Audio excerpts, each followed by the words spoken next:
여러분, 일본 시부야라는 곳에 가면은 세계에서 가장 분주한 교차로가 있는 곳 혹시 아십니까? 이 시부야 스크램블 크로싱이라는 그 교차로가 있습니다. 한 번에 이 신호주기가 한 2분 정도 돼요. 근데 그 2분 동안에 주변의 모든 차가 다 정차하고요. 보행자들이 그 신호의 2분 동안 교차로를 건너는데, 한 번에 한 3,000명 정도가 동시에 교차로를 건넌다고 해요. 그러니까 주말이나 공휴일에는요, 이 하루 평균 보행자 수가 몇 명 정도 되는 줄 아세요? 한 200만 명 정도가 된다는 거예요. 네. 이번에 기회가 되시면 한번 거기 다녀오셔도 좋을 것 같은데, 이 시부야역이라는 그 근처에 이 하치코라는 개의 동상이 있습니다. 이 하치코 개 동상에 대한 얘기를 좀 들어보셨는지 모르겠어요. 1920년대에 이 도쿄 대학에 이 우에노라는 교수가 있었는데 매일 아침 이 시부야역에서 개 하치코와 함께 출근을 했다고 해요. 그리고 오후가 되면은 같이 이 하치코가 주인을 마중 나가기 위해서 같은 시간 같은 장소에서 또 가곤 했다고 합니다. 그러던 어느 날 이 우에노 교수가 강의하다가 갑자기 급사를 했다고 해요. 근데 이제 이 하치코라는 개는 주인이 이제 돌아가신 것을 모르고 계속 정한 시간에 기다리는데 얼마나 기다렸는지 아세요? 네. 퀴즈. 네. 네? 한 달. 그러면 동상이 세워지지 한 달 정도는. 네. 얼마나 됐냐면 9년 9개월 동안 같은 시간 같은 자리에서 주인을 기다렸다고 합니다. 요즘 그 얘기 유행하는 유행어 있죠. 개가 나 개가. 네. 그래서 이 하치코는 비가 오나 눈이 오나 주인을 9년 9개월 동안 기다리다가 그 자리에서 또 역 근처에서 숨졌다고 합니다. 그래서 사역을 하면서 기다림에 꽤 익숙하다고 생각했는데 이렇게 시작된 교회를 섬기면서 기다린다는 것이 되게 다른 의미가 있는 것 같아요. 좀 더 절실해지는 것 같고 한 영혼이 더 귀하고, 아마 제가 우리 집사님하고 권사님 한국 가시는 동안 자식보다도 제가 더 기다릴 거예요. 네.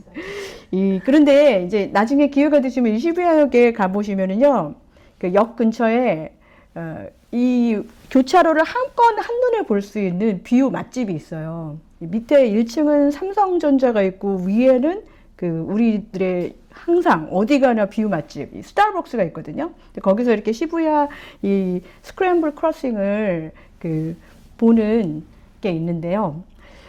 신기한 것은 뭐냐면 3,000명의 인파가 동시에 막 달려들잖아요.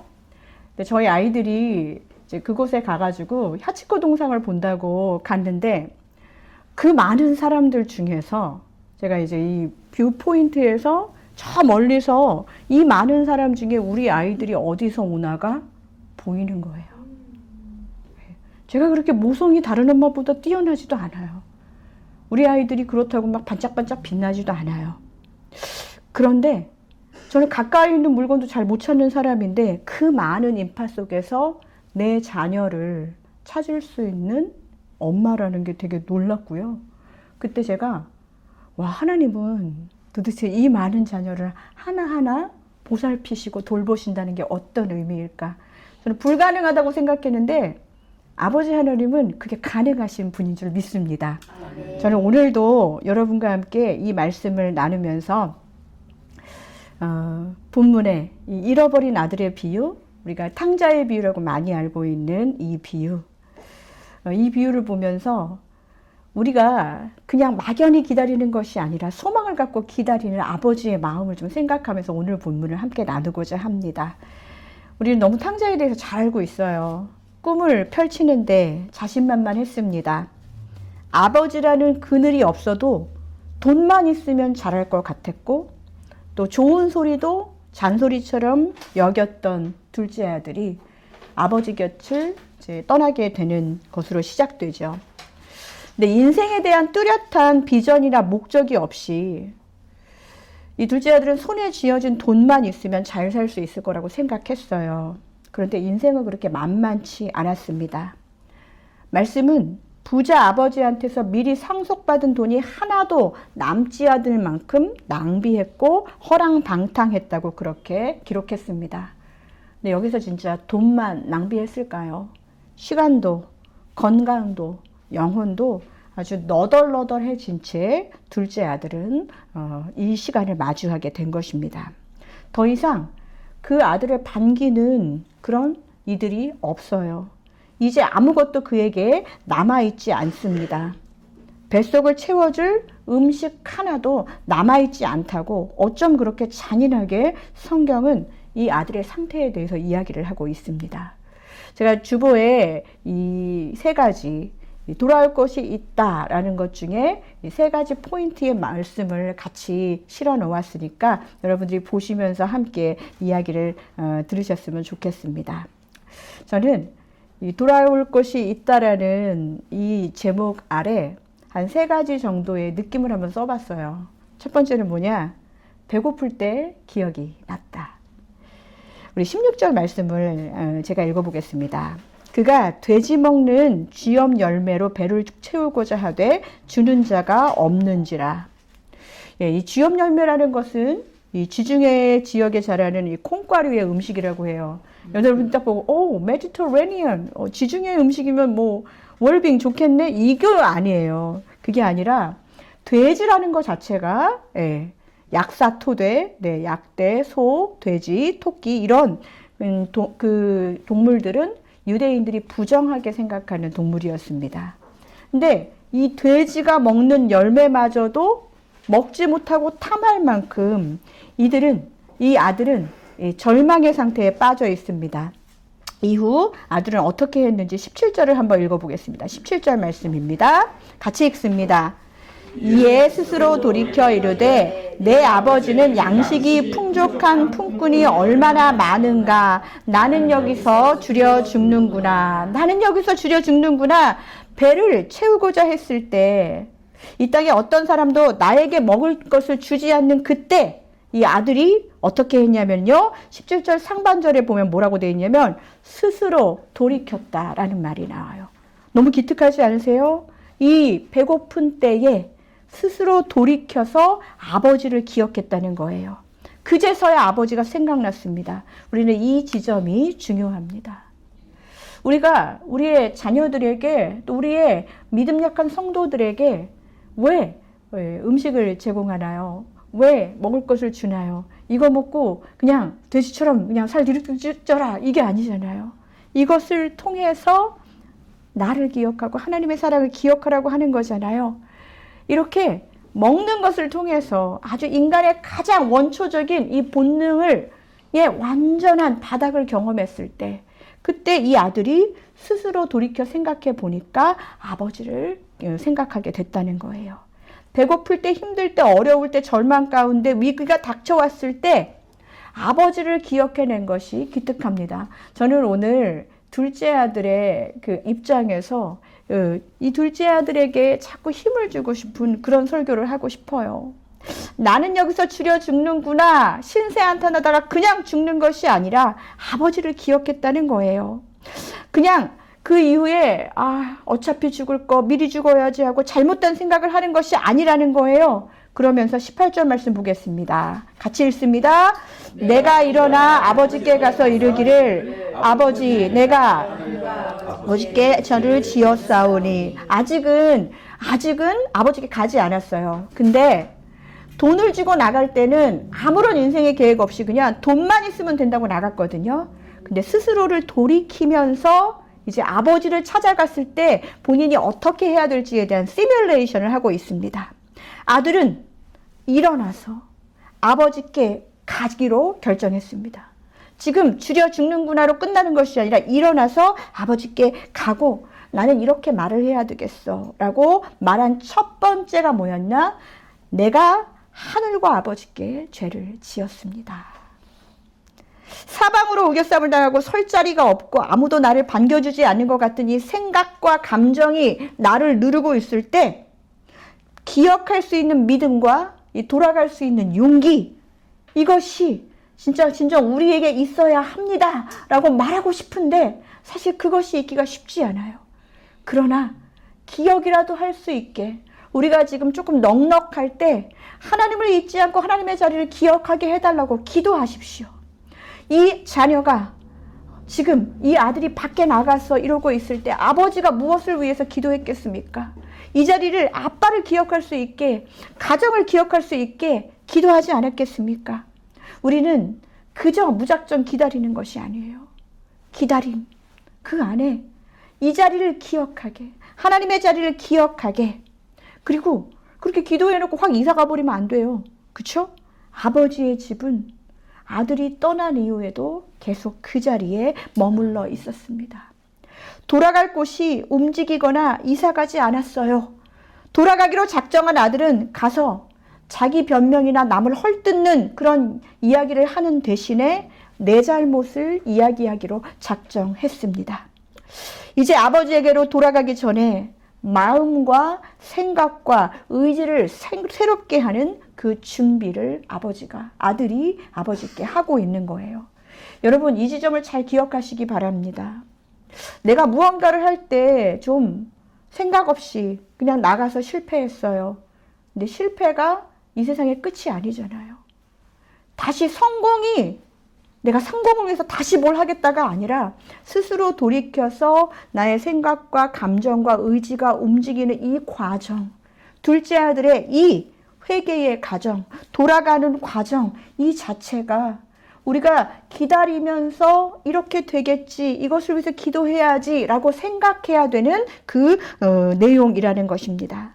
사랑하는 성도 여러분, 교회는 너덜너덜해진 삶 속에서 돌아갈 곳이 없어서 방황하는 이들에게 내가 거기 가면 괜찮을까? 그렇게 교회로 향할 수 있는 은혜의 문이 되어 주어야 할 줄로 믿습니다.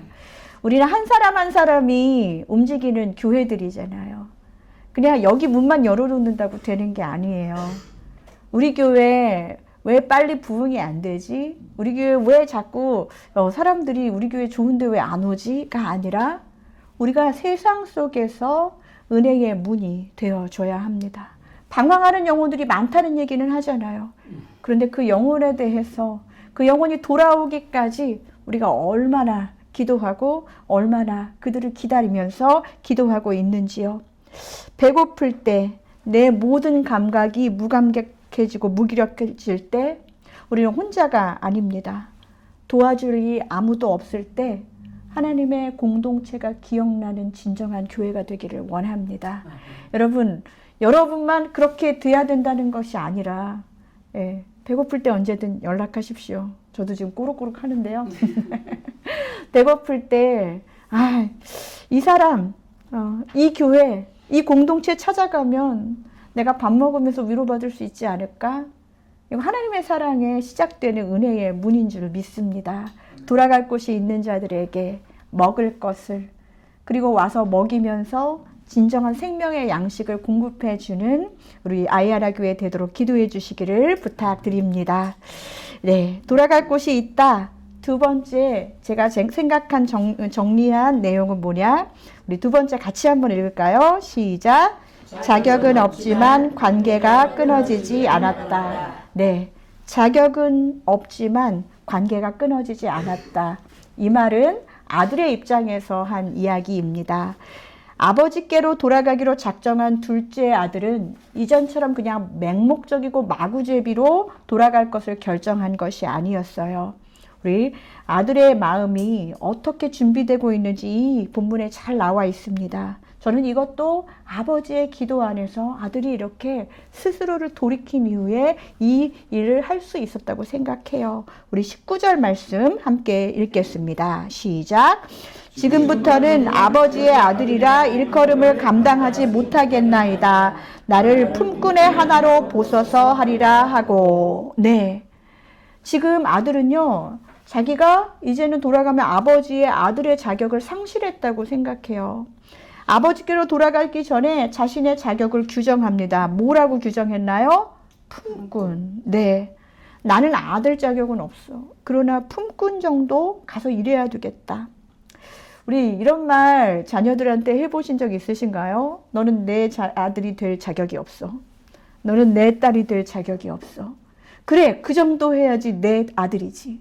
이 정도 해야 내 딸이지. 이 말은 이 세상에서 없어져야 될 말입니다. 아들과 아버지의 관계, 부모와 자식과의 관계가 자격으로 된다면 하나님은 우리에게 이 땅에서 하나님 사랑을 경험해 보려고 가정을 이렇게 주셔서 경험하게 하시는데, 여러분들이 진짜 이 정도는 돼야 내 자식이지라고 생각했던 그 시간이 있다면 우리는 그 시간을 회개해야 됩니다. 아들은 자신이 아들로서의 자격을 잃었다고 생각하지만 그래도 가서 주인님이라고 부르지 않아요. 뭐라고 부르죠? 아버지라고 부릅니다. 아버지는 그 아들됨을 어떤 내 자식이 갖춰야 할 조건이나 자격으로 그렇게 규정하고 생각하지 않으셨습니다. 아들은 실제로 아버지를 만났을 때 마음 먹고 연습한 대로 말했습니다. 21절의 말씀입니다. 같이 읽습니다. 아들이 이르되 아버지 내가 하늘과 아버지께 죄를 지었사오니 지금부터는 아버지의 아들이라 일컬음을 감당하지 못하겠나이다 하니, 네, 연습한 대로 아주 잘했어요. 아주 토시 하나 안 틀리고 잘했어요. 품꾼이 되기로 마음먹은 아들, 그러나 여전히 아버지를 주인님이라고 부르지 않고 아버지라고 부릅니다. 네, 이것은 품꾼이라고 생각하는 자기 정체성, 그것을 아버지도 그렇게 받아주기를 바랬을까요? 그랬으면 주인님이라고 불렀겠죠. 저는 품꾼입니다 라는 그 마음속에 아버지라고 부르는 아들의 마음을 이 아버지는 알고 있었어요. 우리의 영혼을 여기에 대비해서 한번 생각해 볼까요? 난 하나님과 멀어진 것 같아. 우리는 하나님과 멀리 떨어져 있다고 생각할 때도, 그런데 이제 배운 게 하나님 아버지니까 그냥 불러보는 거예요. 아버지라고 생각해서가 아니라. 그런데 여전히 뭐 내가 하나님하고 무슨 관계가 있겠어. 자격이 아닌 그 관계로 우리를 불러주시는 하나님에 대해서 자꾸 우리는 자격을 이야기합니다. 자격이 아닌 관계로 하나님은 여러분을 만나주시기를 원하고 계십니다. 여러분, 이곳에 제가 목사와 성도로 여러분들 만났는데, 제가 요거 못해서 목사님 죄송하고, 늦어서 죄송하고, 뭐 안 해서 죄송하고, 우리는 이제 이런 관계 하지 않았으면 좋겠어요. 그렇다고 또 너무 또 안 그러셔도, 그러나 저는 그거예요. 우리가 여기 지금 자격이 있어서 여기 앉아있는 사람 아무도 없습니다. 자격이 아닌 관계로 만난 거예요. 하나님의 자녀로 만난 것입니다. 하나님이 우리를 자녀로 불러주셨기 때문에 이 자녀들이 모여있는 곳입니다. 자격이 아닌 관계로, 능력이 아닌 은혜로 우리는 아버지께 돌아갈 수 있습니다. 저를 한번 따라해 볼까요? 자격이 아닌 관계로, 능력이 아닌 은혜로. 네, 우리는 그렇게 아버지께 돌아가야 돼요. 하나님께 은혜를 구한다는 건 그것입니다. 내가 뭘 해서가 아니라는 것이죠. 교회는 난 자격이 있어 라고 생각하는 그런 목이 곧은 사람, 넌 자격이 없어 라고 심판제가 되어서 남을 판단하는 사람들, 그런 사람들이 안전하게 말하고 다니는 그런 곳으로 놔두어서는 안 됩니다. 자격이 아닌 관계로 하나님과 이어져야 합니다. 이제 그동안에 감투와 또 무언가를 해서 하나님 내가 신앙생활 했습니다 생각하는 모든 신앙생활에 그동안의 내 생각들을 해체하고 자격이 아닌 하나님과의 관계에 집중해서 하나님을 더욱더 뜨겁게 만나는 여러분 되시기를 주님의 이름으로 축복합니다. 자격이 되는 사람에게는 돌아올 자리를 마련해주고, 자격이 없는 사람에게는 반기지 않는 그런 교회, 더 이상 이 땅의 교회가 그런 교회가 되어서는 안 됩니다. 자격이 아닌 관계로, 능력이 아닌 은혜로 하나님께 돌아가고, 또 그 돌아온 자들을 힘써 반겨주는 그런 하나님 닮은 아이하나 교회 되기를 간절히 축복합니다. 마지막입니다. 네, 세 번째는 뭐라고 써있죠? 시작. 아버지의 기쁨이 회복의 시작이 되었다. 네, 말씀은요, 그냥 돌이켜서 집안에 돌아온 이 탕자에게 회복을 했다고 그렇게 해석하고 있지 않아요. 집 나간 둘째 아들이 언제 아버지가 기억났다고요? 네, 언제 났어요? 네, 배고플 때. 그 배라도 채워보려고 아버지 집으로 돌아왔죠. 돌아와서 먹고 배만 채우는 것으로 그의 회복이 되었을까요? 그가 가지고 있었던 실패나 이 모든 아버지께 대한 죄책감이나 이런 것들이 배만 채워지면 그러면 다 회복이 되었을까요? 굶주림의 거짓 신세가 된 아들은 그 아들을 먼 발치에서 바라본 아버지, 그저 허기만 채우면 좋겠다는 기대를 갖고 온 이 둘째 아들에게 먼저 감정이 바랬던 것은 측은히 여기는 마음, 불쌍히 여기는 마음이었어요. 그리고 마음만 있지 않았습니다. 어떻게 했죠? 말씀은 안아주었다고 말합니다. 마음이 있으면 행동으로 안아주는 그 아버지의 마음. 주인님이 아니라 아버지라고 부르는 아들 자격 없는 이 아들이 이것은 무슨 자격이 있어서가 아니라 그냥 내 아들이니까 하는 관계로 받아주시고 이렇게 선언을 하시지요. 오늘 본문 24절입니다. 한번 좀 힘차게 읽어보겠습니다. 이는 내 아들은 죽었다가 다시 살아났으며 내가 잃었다가 다시 얻었노라 하니 그들이 즐거워하더라. 아멘. 아버지께로 돌아온 아들이 굶어 죽을까봐 다시 돌아왔어요. 허기라도 채우는 목적에 돌아왔습니다. 그런데 아버지의 고통의 깊이는 그것보다 훨씬 더 깊었어요. 그냥 죽을 것 같다, 배고프다 정도의 아들이 왔는데 아버지는 내 아들이 죽었다가 살아 돌아왔다 라고 그렇게 기뻐합니다. 사랑하는 성도 여러분, 이 회복 중에서도 최고의 회복이 무엇일까요? 죽었다가 살아나는 거, 그걸 보는 게 회복 아니겠어요? 우리가 지금 환우들을 위해서 기도하고 또 어렵게 지금 투병하시는 분들을 위해서 하나님 제발 좀 살려주십시오 라고 기도했을 때 그분이 정말 막 뛰면서 이 자리를 단숨에 올라와 가지고 우리 앞에 나타났을 때 와, 이게 진짜 회복이구나 그렇게 생각하지 않겠습니까? 그런 일이 정말 우리의 기도 가운데 이루어지기를 축복합니다. 내 아들이 시험을 잘 봤다. 내 아들이 우수한 대학에 들어갔다. 좋은 곳에 취직했다.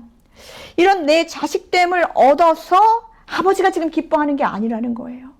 탈탈 다 털려서 너덜너덜해졌는데 생명만 살아 돌아온 것이 기쁜 거예요. 그가 떠난 모든 시간, 아버지에게는 아들이 없는 그 시간이 그냥 죽음의 시간과 똑같았다는 거예요. 그냥 애통하는 시간이었다는 것입니다. 아들의 회복은 그냥 돌아와서 소도 먹고 떡도 먹고 또 빵도 먹고 하면서 손에다 가락지 껴주는 거, 그게 회복이 아니었습니다. 죽었다가 다시 살아났다는 이 표현은 하나님의 최대의, 이 하나님 아버지의 최대의 기쁨의 언어입니다. 죽었다가 살아 돌아온 아들, 잃었다가 다시 얻은 내 아들, 아버지가 선포하고 나니까 비로소 그들이 다 즐거워했다고 말씀은 이야기합니다. 사랑하는 성도 여러분, 내 자녀가 살아있기만 해도 좋겠다는 생각 하시면서 기다림으로 기도하고 계신 분 계십니까? 저는 한 벌써 몇 년 전인가요? 4년 전인가요? 요맘때 두 아이가 자전거를 타다가 하나이는 건넜고 하나이는 자전거를 타는데 가다가 차에 이 갈비뼈를 치여가지고 다 부러지고 폐가 콜랩스되는 그런 교통사고를 자녀가 둘째 아이가 경험을 했었어요. 근데 그때 병원에 가서 제가 아이가 저한테 제일 먼저 했던 말이 뭐냐면, 제가 그 말이 너무 슬펐어요. 엄마 미안해. 엄마 바쁜데 내가 길 잘못 건너서 미안해. 제가 너무 미안했어요. 걔가 그게 미안할 일이 아니잖아요.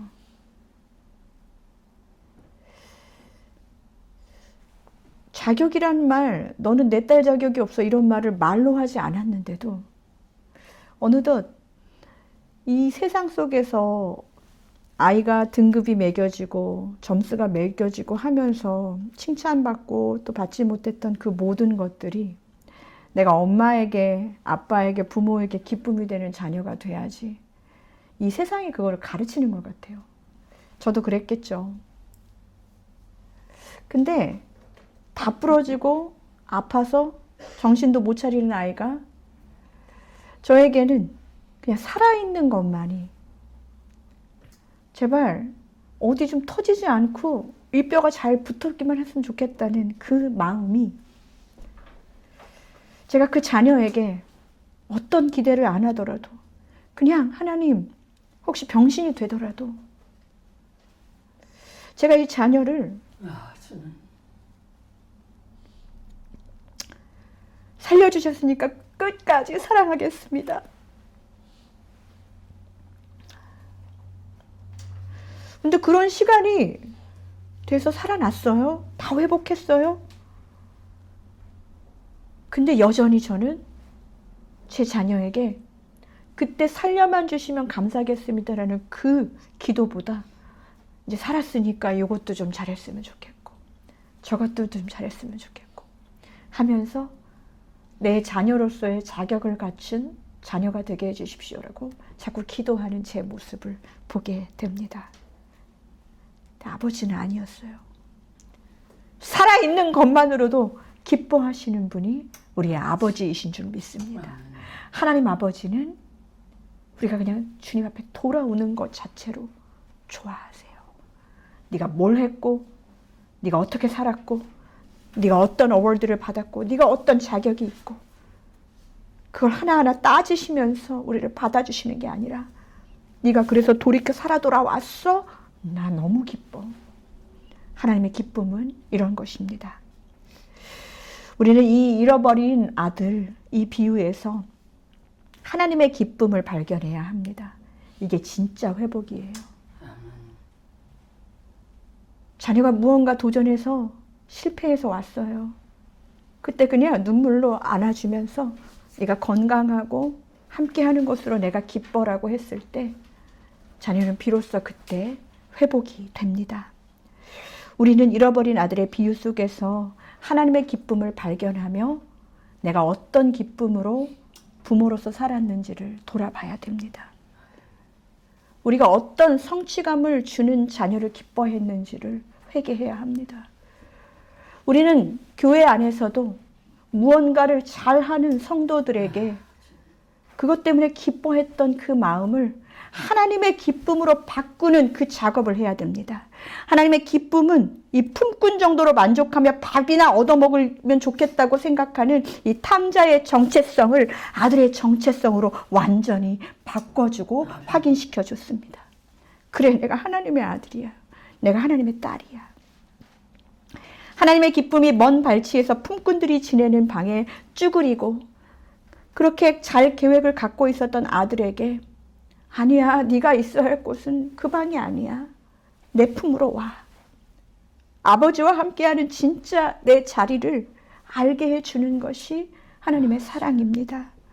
사랑하는 성도 여러분, 돌아온 나를 미워하지 않고 정말 기뻐해 주시는 그 주님, 아버지, 이제 마음의 죄책감만 갖고 계속 내가 죄인입니다를 반복하면서 감정적으로만 회개하지 않기를 원합니다. 우리는 스스로 돌이켜 일어나 아버지께로 가는, 그리고 가서 내가 준비한 이야기들을 하나님께 아뢰는 그 과정 가운데서 진정으로 나를 반기시고 나를 진정으로 사랑해 주시는 하나님을 다시 뜨겁게 만나기를 축복합니다. 진정한 회복은 하나님의 기쁨 안에서만 완성이 됩니다. 내 기쁨을 위해서, 나의 만족을 위해서 무언가를 했었던 모든 것들을 이 시간 해체하기를 원합니다. 우리는 그동안 신앙생활을 너무나 내 자신만의 이 감정에 몰두해서 하나님이 우리를 보면서 기뻐하실까에 대한 의식을 많이 못했어요. 내가 기쁘고 내가 행복하면 하나님도 기뻐하겠지라고 착각하고 있었습니다.